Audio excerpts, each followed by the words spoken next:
Welcome to The Explainer. We're all about the big stories behind the numbers. And today, we're stepping inside the Indian home to unpack a market that's in the middle of a massive multi-billion-dollar makeover. Okay, just look at this number, $17.2 billion. That's what some experts say India's home decor market is worth in 2024. But, that's not just a number on a page. It's a whole story about incredible growth, about new dreams, and really about a fundamental shift in how people are living their lives. So a number that big, it makes you wonder, right? Where is all this cash actually going? And what does it really tell us about the modern Indian home? To figure that out, we've got to dig into the trends, see who the big players are, and even think about what personal space really means in a country that's changing so fast. All right, so here's our game plan for today. First, we'll tackle the sheer size of this market. Then, we'll peek inside the Indian home to see what's flying off the shelves. After that, we'll get into the mind of the modern buyer, check out the battle for the living room, and finally, look at what's coming up next. Okay, first up, let's really try and wrap our heads around just how big this market has become. So this is pretty interesting. Even the experts don't quite agree on the exact number. One group says it's 17.2 billion, another says it's way up at 25.5 billion. Now, why the big difference? Well, it really just depends on what you're counting. Are you including just the cushions and lamps, or the big-ticket sofas and beds too? But honestly, the exact number isn't the point. Here's what they all agree on. This market is growing, and it is growing fast. And just look at this forecast. It shows that upward climb perfectly. We're talking about the market potentially doubling in less than 10 years, hitting almost $41 billion by 2033. That is just wow. That's not slow and steady growth. That's a flat-out boom. So, what's driving all this? What's the engine behind these huge numbers? Well, it's people. By 2030, we're looking at 600 million people living in India's cities. Think about that. That's millions upon millions of new homes, new apartments, and every single one of them is basically a blank canvas, just waiting for someone to make it their own. Okay, so we've got the big picture. Now, let's zoom in.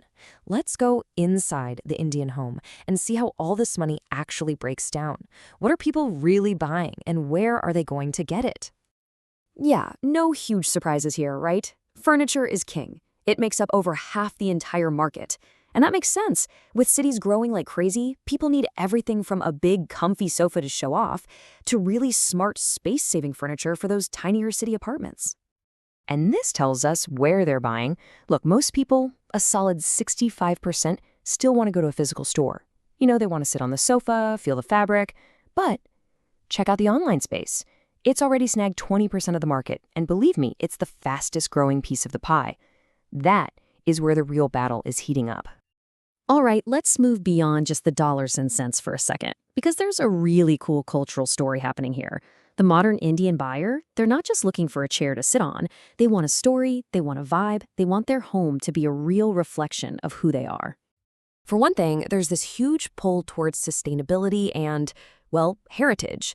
People are actively looking for eco-friendly stuff, and for those one-of-a-kind, handcrafted pieces that really connect back to India's incredible artisanal roots. But it's not all traditional. We're also seeing this trend called minimalist luxury. So what's that? Think really clean, modern, almost global designs, but with a uniquely Indian twist. Like beautiful, intricate jolly screens or those warm, glowing brass details. And then you have this one, which might be my personal favorite, dopamine decor. And it's exactly what it sounds like.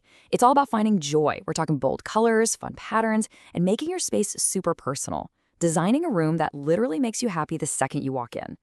So it's this really cool mix, right? You've got tech creeping in with smart home stuff. You've got this desire for comfort, so earthy tones and lots of textures are huge. And then, kind of holding it all together, social media. Get this, a staggering 70% of purchases are inspired by something someone saw online. Incredible. Okay, so you have all this demand, all these new trends, which leads to the big question. Who is actually cashing in? Who's winning the battle for the Indian living room? Well, the answer, it's not as simple as you think. Here's the thing. The biggest player in this market isn't some giant corporation. The market is what we call fragmented. a whopping 80% of it is unorganized.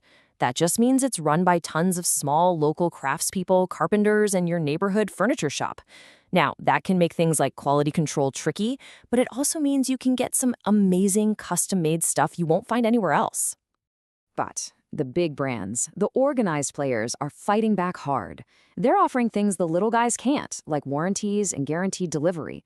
You've got global giants like IKEA building huge new stores.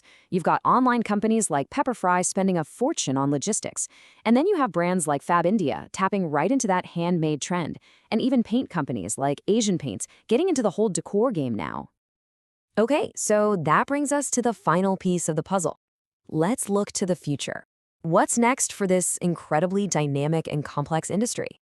And really, this is the perfect summary of the market's push and pull. On one side, you have these huge challenges, right? The market's mostly unorganized, delivering a giant wardrobe is a logistical nightmare, and buyers are still very price conscious. But on the other side, the opportunities are just massive.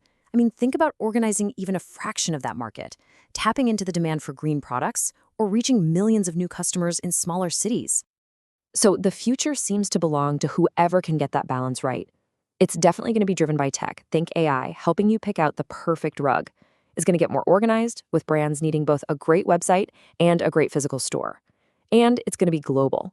There's a huge chance to take Made in India design to the rest of the world. And that really brings us to the final big idea here. At the end of the day, this isn't just about selling sofas and curtains. It's about something much bigger. It's about how a nation of over 1 billion people is defining its identity, its aspirations, and its very idea of what home even means in the 21st century. It's a multi-billion-dollar story being told one room at a time.